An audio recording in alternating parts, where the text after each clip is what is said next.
mas pinalapit, dekalidad at mabilis sa serbisyo sa bayan ng Santo Tomas, Pangasinan. Ito ang hatid ng Alagang Anggaling program ng Pamahalang Panlalawigan ng Pangasinan sa pagbisita nila sa bayan.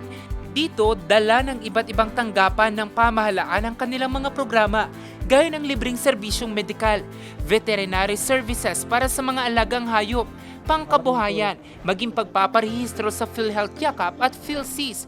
Malaking bagay ito sa mga residente. Ay, maganda po. Talagang ganyan po.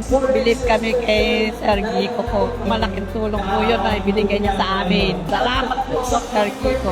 Malaking tulong kasi wala din akong anak buhay. Wow. Malaking tulong din ng nagmidyo nila dito. Maraming salamat po sa mga diyang pinagkaloob nila ngayon. Ang Alagang Anggaling nakaangkla sa layunin ng Administrasyong Gico III na gawing abot kamay ang mga serbisyo ng pamahalaan, lalo na pagdating sa kalusugan. Lahat ng mga Pangasinense, may pupuntahan kayong ospital ng probinsya. Kung may sakit kayo, wala kayong babayaran. It's a very ambitious promise. I have never promised anything as a politician that I cannot deliver. Nahihiya po ako. But this is a promise that I have gambled as well. All in na. Dahil buhay na ng tao ang nakasalalay dito.